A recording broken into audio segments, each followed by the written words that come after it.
बड़ी खबर की बात करते हैं। अहमदाबाद से बड़ी खबर, छोटा शकील गैंग का शार्प शूटर गिरफ्तार किया गया है। गुजरात एटीएस ने किया है गिरफ्तार। पुलिस कर्मियों पर फायरिंग की थी उसने। बीजेपी नेता की हत्या की साजिश दरअसल उसने की थी। बीजेपी नेता गोवर्धन जरपिया की हत्या की साजिश इसी ने रची थी। तो ये बड़ी खबर आपको दे रहे हैं। हम आपको बताएं कि अहमदाबाद से छोटा शकील गैंग का शार्प शूटर गिरफ्तार कर लिया गया है।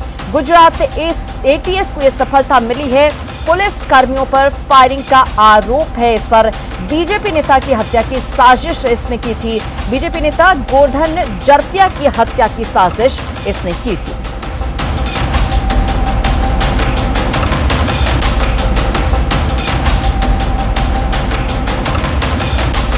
बड़ी खबर गुजरात से इस वक्त हम आपको बताएं कि छोटा शकील गैंग का शार्प शूटर गिरफ्तार कर लिया गया है। ये तस्वीरें भी सामने आई हैं। गुजरात एटीएस ने गिरफ्तार किया है इसे।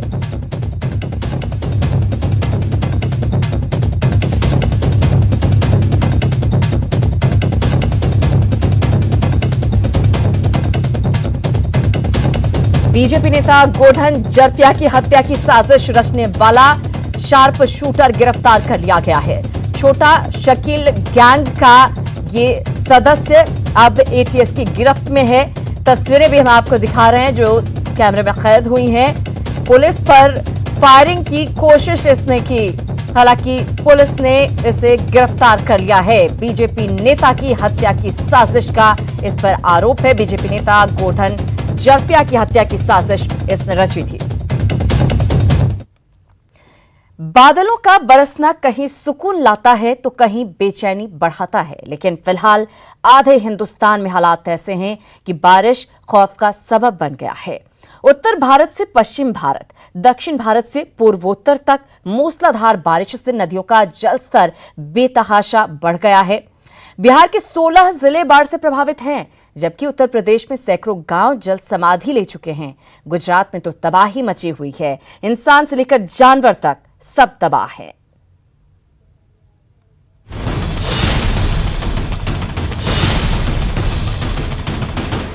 पिथौरागढ़ जिले के कई इलाकों में भारी बारिश के बाद जमकर लैंडस्लाइडिंग हुई है।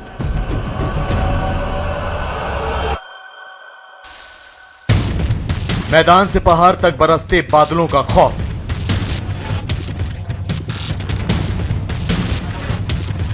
सैलाब की ग्राउंड रिपोर्ट।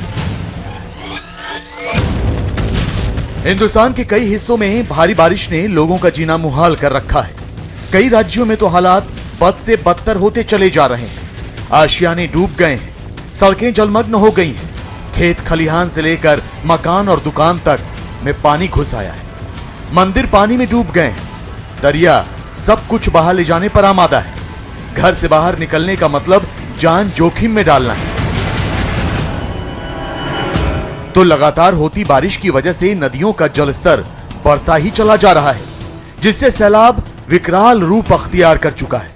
न मैदानी इलाके बचे हैं, न पहाड़ों में लोगों की खैर है।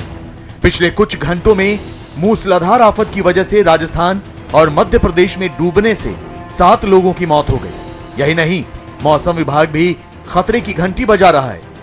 इससे पहले कि आपको बाढ़ से बेहाल देश का हाल दिखाएं, सबसे पहले देखिए मौसम विभाग की चेतावनी। जाहिर है खतरा बड़ा है और इससे निपटने के उपाय नदारद। तो शायद यही वजह है कि देश के ज्यादातर हिस्से सैलाब की चपेट में हैं। लोगों की जान पर खतरा मंडरा रहा है। कोरोना की वजह से घर से बाहर निकलना मुश्किल है, तो सैलाब ने घर छोड़ने को मजबूर कर दिया है। इंसान तो इंसान, जानवर भी कुदरत की इस विनाश लीला से पनाह मांग रहे हैं। यकीन नहीं आता तो सबसे पहले देखिए कर्नाटक से आई ये तस्वीरें। चारों तरफ पानी ही पानी, बीच में एक दरख्त पर बैठे 50 से ज्यादा बंदरों का झुंड। कर्नाटक के दावणगेरे में तुंगभद्रा नदी उफान मार रही और इसी उफान में बंदरों का एक झुंड फंस गया। पानी बढ़ता ही जा रहा था। ऐसा लग रहा था कि ये बंदर किसी भी वक्त तुंगभद्रा नदी की तेज धार में बह जाएंगे। बंदर नदी में आई बाढ़ में घिर गए थे। डर के मारे बंदर पेड़ पर उछल कूद मचा रहे थे, जिसके बाद स्थानीय लोगों ने वन विभाग और अग्निशमन विभाग को खबर दी और फिर शुरू हुआ सैलाब से इन बेजुबान जानवरों को बचाने का ऑपरेशन। हालांकि तुंगभद्रा नदी में पानी का बहाव अचानक तेज हो रहा था, जिससे इस रेस्क्यू ऑपरेशन को कई बार टालना पड़ा। यही नहीं, रेस्क्यू टीम नाव लेकर बंदरों के करीब जाती तो बंदर डर जाते, लिहाजा रेस्क्यू टीम ने एक सीढ़ी बनाकर इन्हें बचाने का फैसला किया।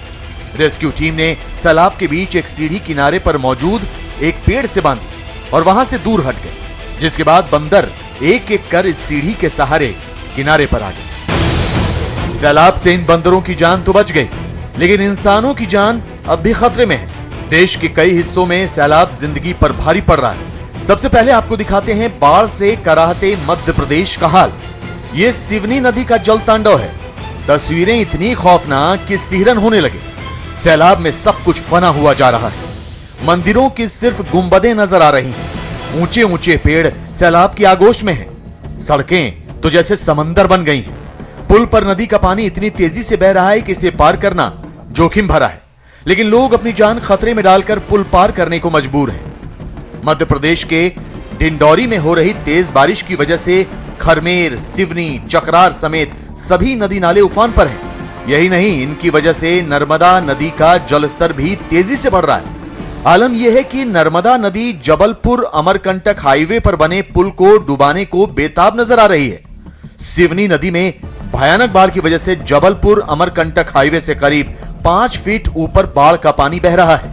वहीं नदी पर बना पुल भी पूरी तरह से डूबा हुआ है, जिसके कारण हाईवे पर जैम जैसी स्थिति पैदा हो गई है। आपको बता दें कि मध्य प्रदेश में 2 दिन से भारी बारिश हो रही है। यहाँ की ज्यादातर नदियां उफान पर हैं। जबलपुर के रिहायशी इलाकों में पानी घुस आया है। नर्मदा नदी का पानी लगातार बढ़ रहा है। आने वाले दिनों में भी भारी बारिश का अलर्ट जारी किया गया है। मध्य प्रदेश के 11 जिलों में ऑरेंज अलर्ट और 15 जिलों में अलर्ट जारी किया गया है।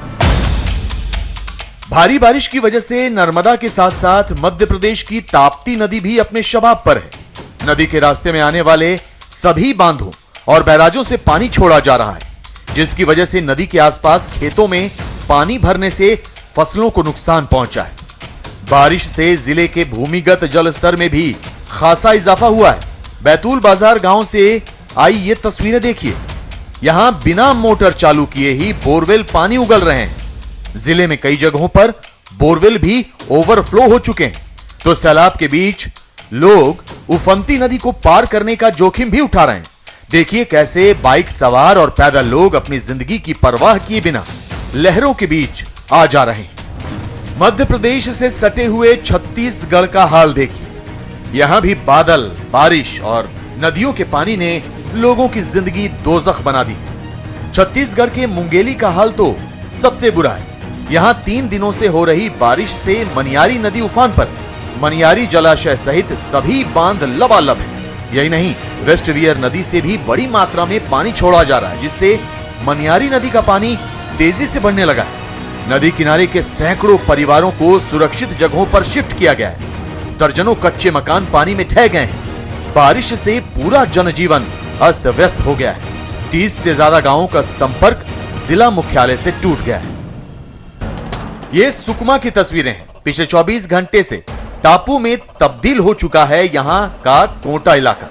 हालांकि अब गोदावरी नदी का जलस्तर धीरे धीरे जरूर उतर रहा है, लेकिन कोटा के आसपास अभी भी कई जगह जल भराव की स्थिति बनी हुई है। देखिए कैसे सैलाब में एक ट्रक फंसा हुआ है। दरअसल ट्रक ड्राइवर ने सैलाब के बीच ट्रक निकालने की कोशिश की और तेज धार में फंस गए। हालांकि वहां तैनात बचाव दल फौरन एक्शन में आया और ट्रक में बैठे चालक समेत दूसरे लोगों की जान बचा ली।